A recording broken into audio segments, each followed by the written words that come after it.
Hello friends, welcome back to my channel. നമുക്കൊരു ഉള്ളിക്കറി ഉണ്ടാക്കാം. അതിനായിട്ട് ഒരു ചട്ടി വെച്ചിട്ടുണ്ട്. അത് ചൂടായിട്ട് വരുമ്പോൾ 2 ടേബിൾ സ്പൂൺ സൺഫ്ലവർ ഓയിൽ ഒഴിച്ച് 3 സവാള കട്ട് ചെയ്തിട്ട് കൊടുത്ത് ഒരു ബ്രൗൺ ഷെയ്ഡ് ആവുന്നത് വരെ നമുക്ക് മിക്സ് ചെയ്തെടുക്കാം.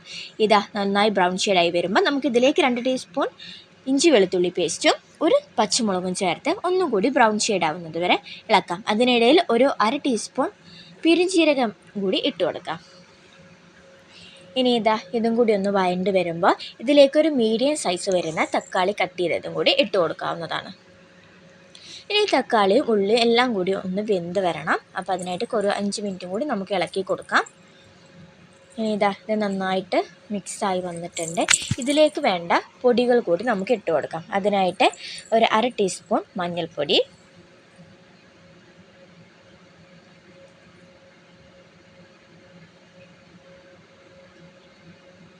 1 ടീസ്പൂൺ മുളക് പൊടി, 2 ടീസ്പൂൺ മല്ലിപ്പൊടി, 1 ടീസ്പൂൺ ഗരം മസാല, ഇതെല്ലാം ചേർത്ത് ഇതിൻ്റെ പച്ചമണം മാറുന്നവരെ നന്നായി ഇളക്കി കൊടുക്കാം.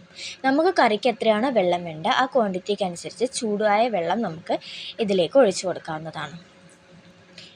നന്നായി തിളച്ച് വരുമ്പോൾ ചപ്പാത്തിയുടെ കൂടെയോ ദോശയുടെ കൂടെ എന്തിൻ്റെ കൂടെ വേണമെങ്കിൽ നമുക്കിത് സെർവ് ചെയ്യാവുന്നതാണ്. നല്ല ടേസ്റ്റിയാണ്. അപ്പോൾ വീഡിയോ ഇഷ്ടപ്പെട്ടാൽ സബ്സ്ക്രൈബ് ചെയ്യണേ.